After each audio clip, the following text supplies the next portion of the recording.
Amélie de Bourbon-Parme se confie ce 5 juillet sur son nouveau partenaire qui a joué un rôle essentiel dans sa période de deuil, après la disparition d'Igor Bogdanov. Le divorce d'Amélie de Bourbon-Parme et d'Igor Bogdanov en mai 2018 n'a pas engendré de haine entre ses anciens amants. Mariés pendant 9 ans, de 2009 à 2018, ils ont eu 2 fils ensemble, Alexandre, 11 ans, et Constantin, 8 ans.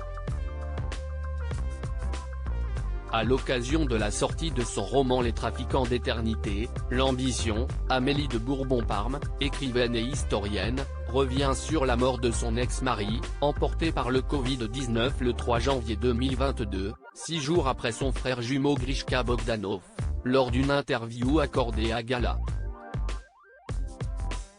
Même si nous étions divorcés depuis 2018, nos liens étaient restés très forts, confie Amélie de Bourbon-Parme lors de l'entrevue. Sa disparition a été brutale, dramatique. Il faut apprendre à vivre avec. Se vivre avec c'est notamment traduit par l'écriture.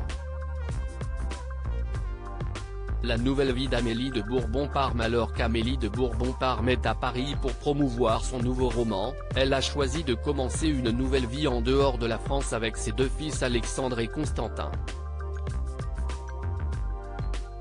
Depuis septembre dernier, elle réside en Tunisie, où elle est écrivaine et historienne.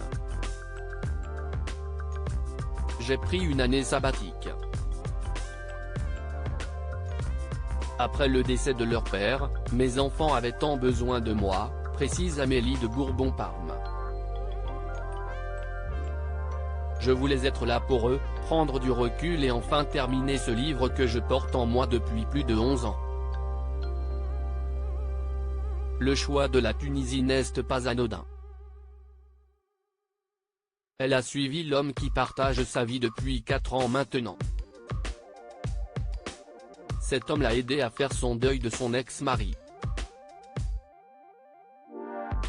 Il y a des personnes formidables qui vous aident à tourner les pages, confie-t-elle à Gala. Il formait un binôme avec son frère qui était indestructible. Ce n'était même pas la peine d'essayer quoi que ce soit récemment. Dans quelle époque, Amélie de Bourbon-Parme s'était remémoré les coulisses de la relation unique que les 2 producteurs et animateurs entretenaient. Il formait un binôme avec son frère qui était indestructible.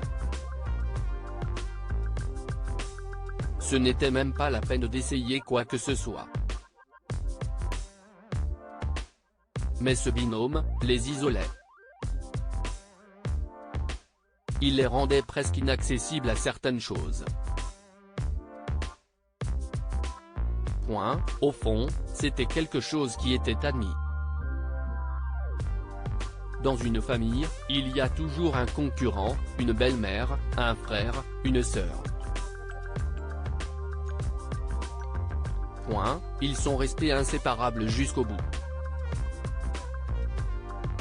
C'était impossible d'imaginer l'un sans l'autre, a-t-elle reconnu.